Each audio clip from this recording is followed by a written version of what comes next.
Chapter 17, Let the Kid Run. It says right there in the Constitution, no person except a natural-born citizen or a citizen of the United States at the time of the adoption of this Constitution shall be eligible to the office of President. Neither shall any person be eligible to that office who shall not have attained the age of 35 years and been 14 years a resident within the United States. After the Associated Press article appeared, lots of newspapers ran follow-up stories that included that passage from the Constitution.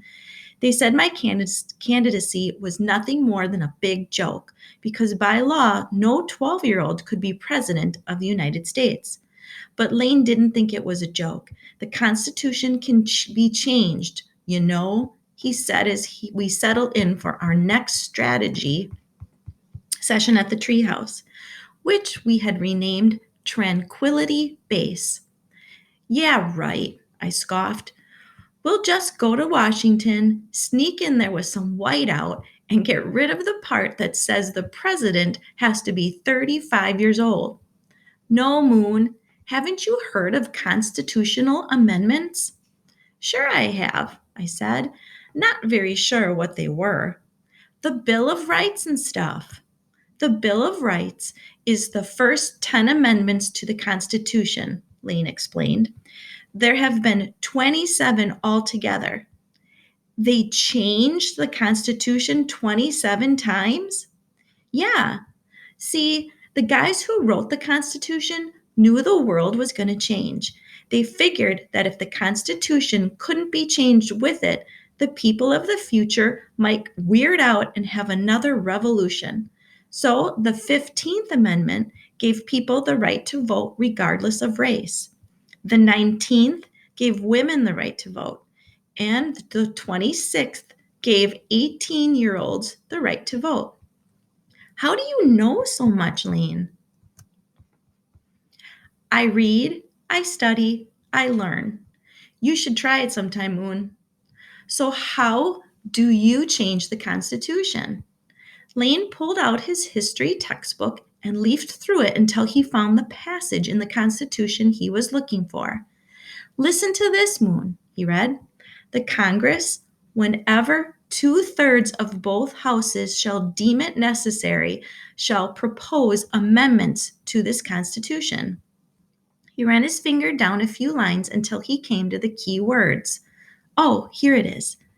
When ratified by the legislatures of 3/4 of the several states. So, 2/3 of the Congress has to propose the amendment, and then the legislatures of 3/4 of the states have to vote in favor of it. It didn't seem very likely that could ever happen, but the next day, a very interesting article appeared on the editorial page of the New York Times. Let the Kid Run by Louis Bixby. The recent presidential candidacy of young Judson Moon of Madison, Wisconsin, has been treated like a national joke in the press. Everyone knows the President of the United States must be 35 years old. So why doesn't this little boy go back to his lemonade stand and leave this important political stuff to us grown-ups? I have one thing to say about that. Let the kid run. It is time for someone to propose a constitutional amendment to eliminate all age restrictions on running for political office. This is a free country. Last time I looked, all of us have the right to assemble, say or publish anything we want, choose our religion, and enjoy all of the other unalienables rights granted to the Constitution and the Bill of Rights. Shouldn't we all have the right to run for political office? Why is a 35-year-old man or woman qualified to be president, but a 34-year-old is not? Perhaps the best person to run the country is 30 years old, or even 20 years old. Who knows? Maybe the best person to lead us is 12-year-old. Probably not, but shouldn't that young person have the right to try? The right to run for office should not be withheld due to sex, race, or age. Judson Moon should have the right to run for president if he wants to. If the kid gets trounced, as it most certainly will, it will be a valuable life lesson for him and perhaps for us all. The media had sort of lost interest in the Moon and June campaign after the first wave of publicity, but this was like a match had been dropped into a pool of gasoline. The next day, you couldn't turn on the radio without hearing people arguing about the lemonade stand amendment, as they were calling it. Some callers would chant, "Let the kid run! Let the kid run!" and hang up. Others would say how children don't have the maturity, intelligence, or experience to handle a position of responsibility. "I've got a 12-year-old son," one lady commented, "and he can't even drink soup without dribbling it all over his shirt."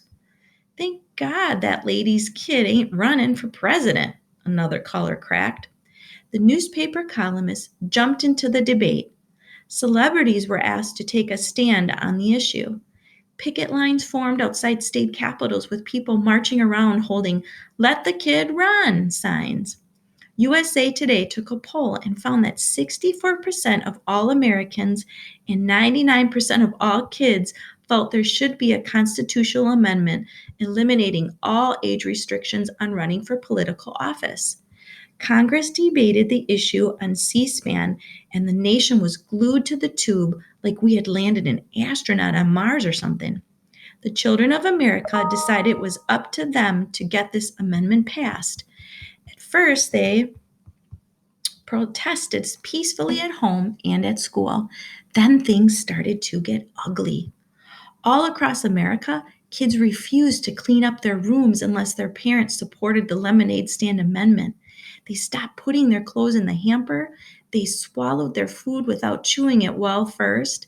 They refused to bundle up and when they went outside. They went swimming immediately after eating.